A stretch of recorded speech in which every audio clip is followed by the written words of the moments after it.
कि मैं आरक्षण के सवाल पर सर्वोच्च न्यायालय ने पूछा है।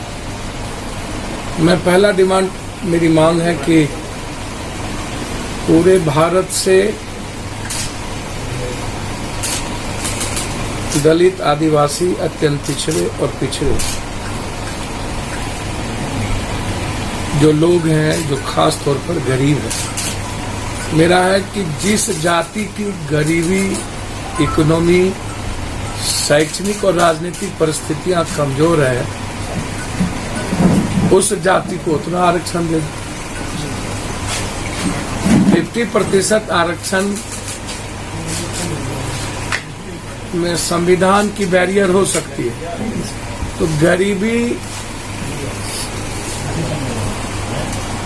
और पॉलिटिकल, सामाजिक आधार तो हम आरक्षण का ले सकते हैं, तो उसको आप 60% कर दो, 70 कर दो। यदि आज सबसे ज्यादा यदि लोगों को परेशानी किसी चीजों से हुई है इस कंट्री में, तो जिनके लिए बाबा साहब अम्बेडकर ने आरक्षण का प्रावधान किया था, आजाद हिंदुस्तान के बाद आज भी उनको बराबरी में लाने के लिए हमारी सरकार ने सही तरीके से एजुकेशन को, आरक्षण को हम नहीं ला पाए। आज भी जनरल कोटा से हम उसकी खाली सीट को साजिश के तहत खाली करके भरते हैं। प्रमोशन की भी स्थिति वही है। तो हमारा फर्स्ट डिमांड है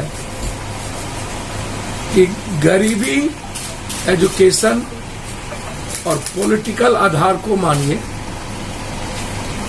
50 क्या 60-70 भी जाना पड़े तो 80 भी आप उन गरीबों को, जिस जाति के लोग ज्यादा गरीब हो, उनको आप आरक्षण दीजिए। सेकेंड, निजी क्षेत्रों में मैं हर परिस्थिति में 60% आरक्षण का डिमांड करता हूं, क्योंकि सरकारी नौकरी अब समाप्त हो गई। तब जो कमजोर तबके के, गरीब तबके के जो बच्चे हैं, जो पढ़ने की भी बैरियर है, उसको नौकरी तो मिलेगी नहीं। तो एक तो पहले से उसे नौकरी नहीं मिल रही है, और रेलवे से लेके सबके सब प्राइवेटाइजेशन हो गया, तो अब नौकरी का कोई प्रावधान नहीं। तो 60% निजी क्षेत्रों में आप आरक्षण। तीसरा, जिस जाति की संख्या जितनी है उस आधार पर आप मुख्यमंत्री और मंत्री भी बनाइए। पत्रकारों में भी उसकी भागीदारी करिए। देश में दलित, आदिवासी सबसे ज्यादा है, और एक भी मुख्यमंत्री भारत में नहीं। मुसलमान में एक भी मुख्यमंत्री भारत में नहीं।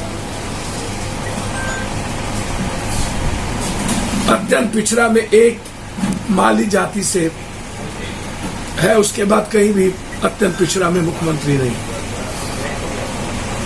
तो आप भारत में, मेरा डिमांड है कि जिसकी जितनी जनसंख्या उतनी भागीदारी राजनीति में करें।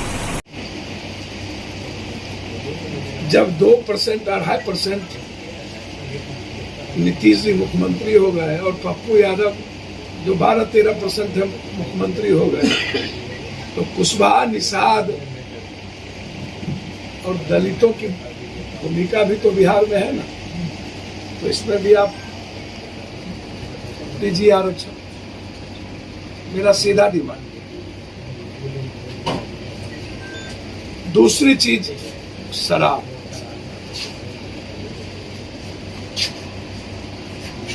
शराब में बार बार हो रही है, तो हम आज उम्मीद करते हैं सदन में सभी लोग अपना अपना ब्लड चेक करें।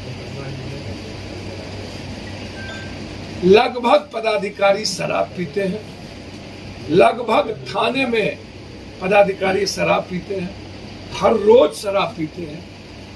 तो मद निषेध पर चर्चा होने के पहले सत्ता पक्ष, विपक्ष आज कोरोना वायरस की सुई लेने के, वैक्सीन लेने के पहले ब्लड सैंपल दे कि कौन शराब पीता है, कौन शराब पीता है।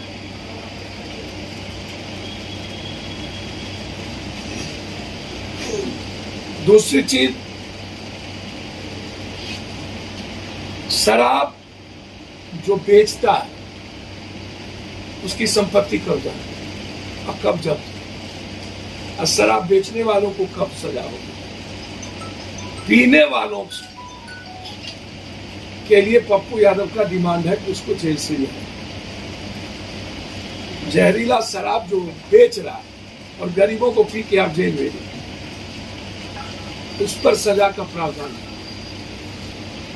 सजा का प्रावधान जो बेच रहा है, जो जहरीली शराब बना रहा है, उस पे होना। सजा का प्रावधान गरीब को जो आप शराब पिलाते हैं उस पे नहीं होना।